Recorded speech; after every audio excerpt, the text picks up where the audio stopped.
Para quem não teve o desprazer de ver essa cena, né, estamos aqui novamente nos sacrificando para que vocês não precisem. É um jantar de pessoas brancas, acho que não tem ninguém com menos de, sei lá, 50 anos na sala, então, assim, o futuro do São Paulo está sendo definido pelo passado do São Paulo, tem isso também.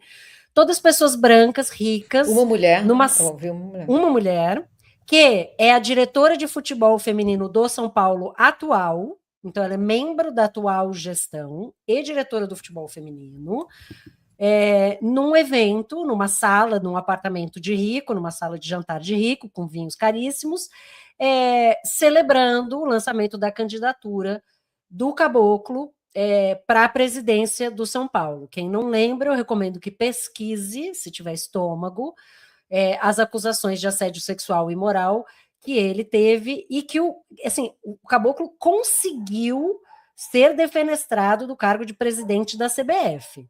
A CBF é uma organização historicamente muito misógina. Então, assim, para o cara conseguir sair, ele precisa se esforçar muito. Né? Então, a gente teve acesso a mensagens na época, foi publicado, tem matéria do Fantástico e tudo, ele chamando a secretária dele de cadela, perguntando se ela se masturbava. É um negócio pavoroso, pavoroso. Este homem é o homem que pessoas importantes de grupos políticos do São Paulo, liderados pelo Olten Aires, querem que seja o novo líder do São Paulo em meio a uma crise institucional histórica, que é inclusive ética.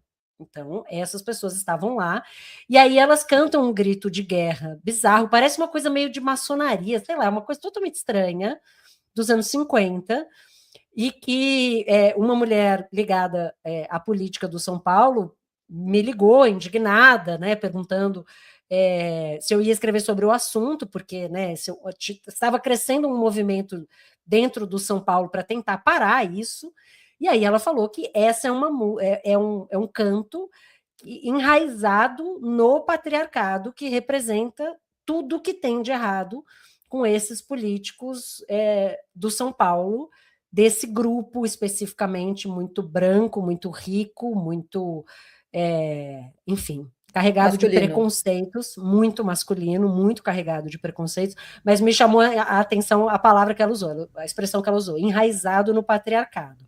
É uma cena medonha, especialmente pior, considerando o homem que está no centro dela. Então, assim, vou passar a bola para você, amiga, mas o que mais me impressiona nessas histórias, quando esses caras se candidatam, é o nível de conforto que eles têm de se colocar nessa posição, de buscar os holofotes.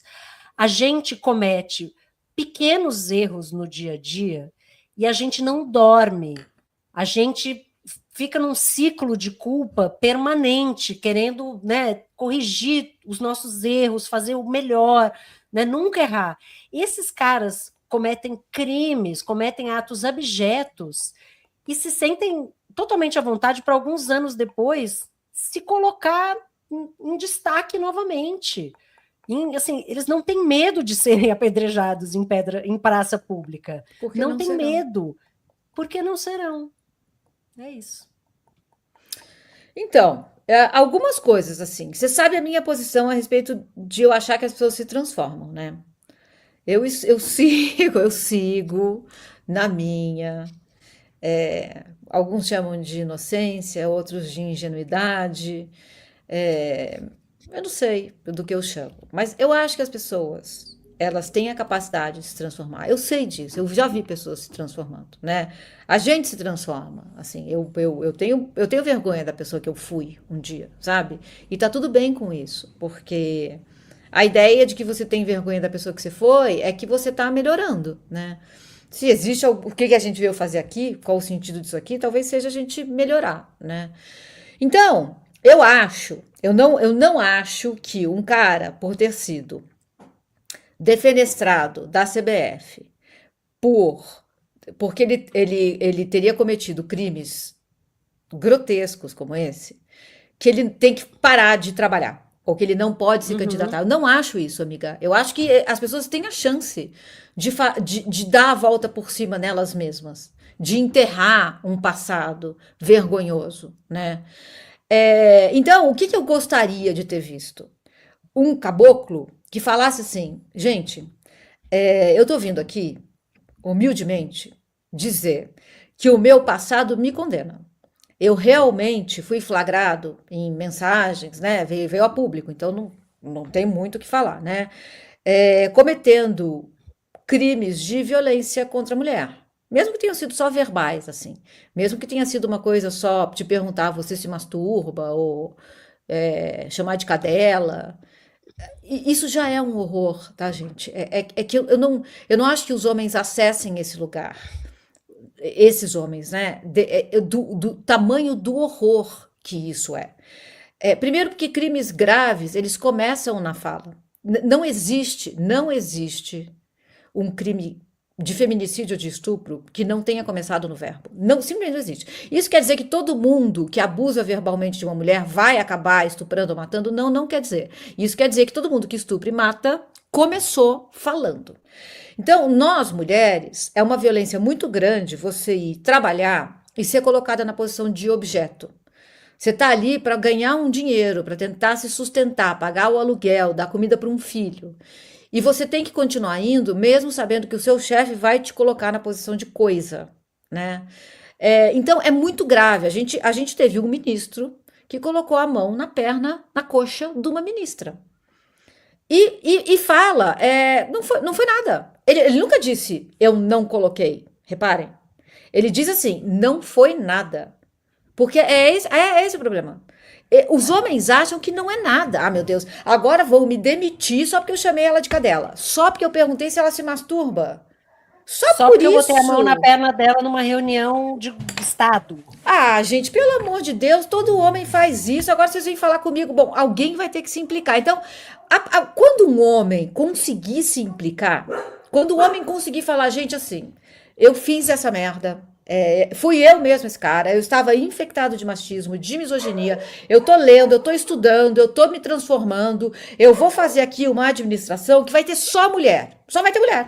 Eu e um monte de mulher. Tá aqui meus planos pro futebol feminino do São Paulo, base, desde a base, 13, 12 anos, vou começar com 12 anos, a escolinha, eu não sei. Eu não sei, mas se coloca.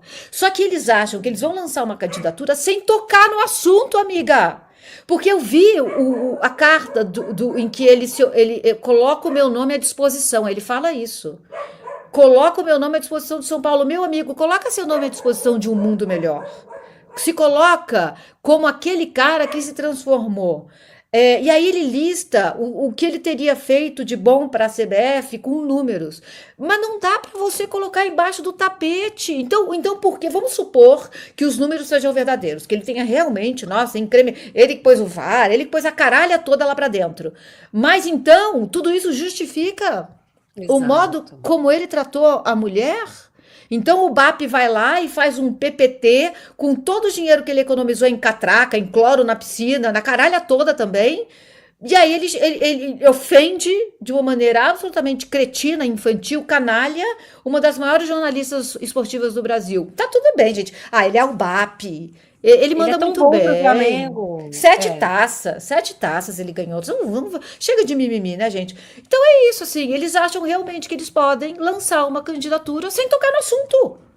Sem tocar no assunto, é isso. Eu também não acho que a pessoa. Eu até não acho que seja bom para o clube você ter uma pessoa que, obviamente, não fez nenhum tipo de tentativa de reparação como liderança do clube.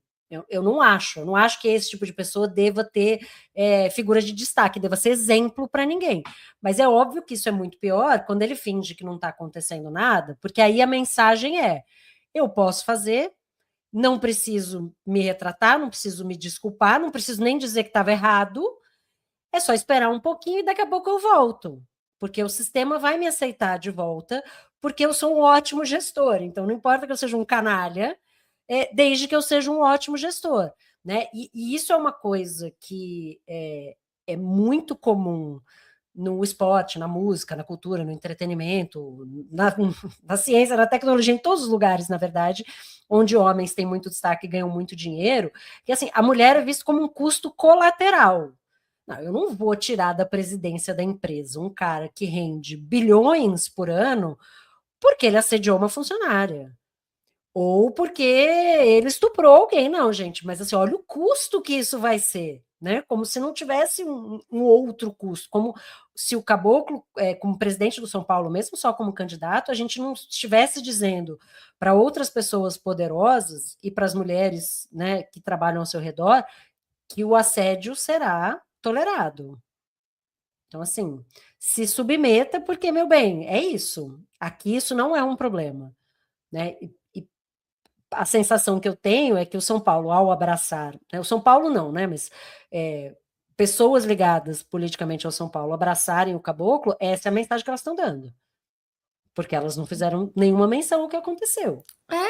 Precisa dessa jornada de transformação. Não é assim, gente. Não é assim. Você comete erros na vida, você vai ter que se transformar. Assim, eu falo muito isso aqui. A Lei Maria da Penha, o aspecto mais benevolente dela é com os homens, porque ela contempla a transformação do condenado. E o índice de reincidência é de 3%. Então, os caras que são condenados, eles passam por uma reeducação. 97% não volta a cometer aquele crime. Então, existe um caminho para a transformação, mas o cara precisa, se não houve uma condenação, porque é raro que haja uma condenação, porque a gente pode apresentar um caminhão de provas e a justiça vai dizer ele confessou? Se ele não confessou, vamos ficar com o benefício da dúvida. Tem vídeo, tem perícia, tem tudo, mas não, a justiça não, gente, assim, demorou tanto, prescreveu. Dos 11 É, crimes contra o Márcio Melhem, um monte prescreveram. Um monte que teriam sido cometidos pelo Márcio Melhem. Um monte prescreveu. e aí o cara diz que ele foi inocentado, né? Ainda tem isso, Isso, né? aí ele Eles vai para a rede pegam esses social, temas. isso. Isso, e diz que foi inocentado. Ah. Eu vou passar aqui também pelo superchat para não deixar de ler nenhum. Ronaldo mandou um outro superchat aqui dizendo: por favor, poderiam depois comentar algo sobre o feminino versus transativismo no esporte e na política? Obrigado e parabéns às duas. Se for sobre a participação de pessoas trans no esporte, a gente não vai ter tempo de falar hoje, né? Mas a gente já O que eu falou, posso né? acho que a gente já. É verdade, a gente já falou algumas outras vezes, podemos voltar a falar. Em resumo, sou totalmente a favor. Né? O Totalmente a esporte favor também. E só um resumo, só uma coisinha a mais, assim, totalmente a favor. E quando a gente fala de esporte, 1% vai praticar esporte profissional, né? Então a gente está falando de inclusão a nível colegial mesmo, assim, todas as pessoas trans terem a chance de praticar o esporte dentro das categorias em que elas se inserem, né? Então, mulher trans feminino, homem trans masculino. Mas não há ainda estudos que comprovem que todos, vou falar diferente. Os estudos mais detalhados que existem, eles dizem que ninguém não leva vantagem. Uma mulher trans, por exemplo, não leva nenhuma vantagem competindo dentro de esportes femininos. Então, esses são os É, estudos que a gente tem. Então, fico com isso também.